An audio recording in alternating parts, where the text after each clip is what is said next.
Hi everyone, Caitlin here.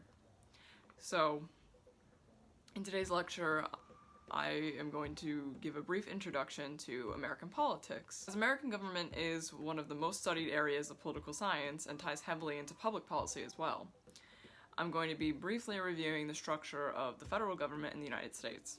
This is broken up into their three branches, all with their own articles in the Constitution.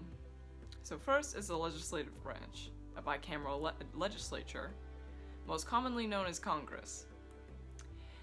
This is bicameral in that Capitol Hill holds two chambers, the House of Representatives and the Senate. These chambers consist of elected officials from each state, 2 senators from each state, and a varied number of representatives from each state, dependent on the number of congressional districts in a state, determined by population, taken by our census decennially, or every 10 years.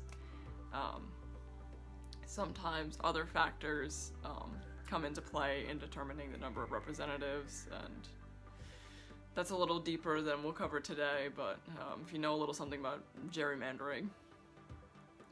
So, it's funny though how the census connects, comes full circle. Like, why do we do this every 10 years? It has some relevance. Nonetheless, the House always holds a total of 435 representatives and 100 senators in the Senate.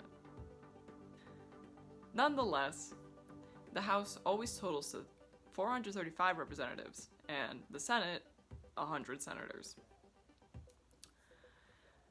These are the players responsible for representing their constituents, or the citizens of the Congress members' respective district or state, and taking their values of the constituents and needs into consideration while members of Congress make laws.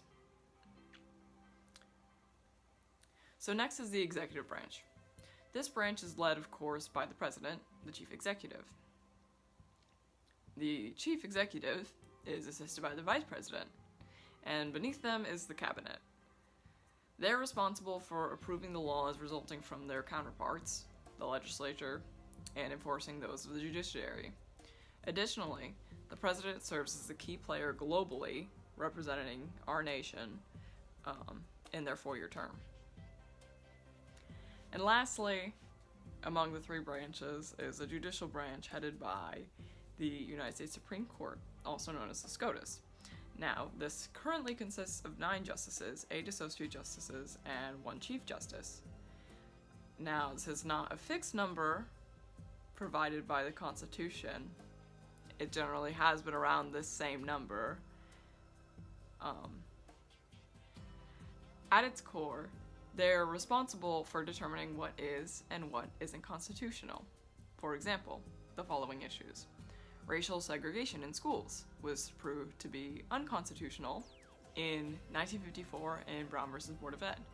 And more recently, same-sex marriage was deemed to be constitutional at the federal level as per Obergefell versus Hodges in 2015. So they are a very key factor in federal law, which then carries over into the other branches. But we'll delve more into that soon.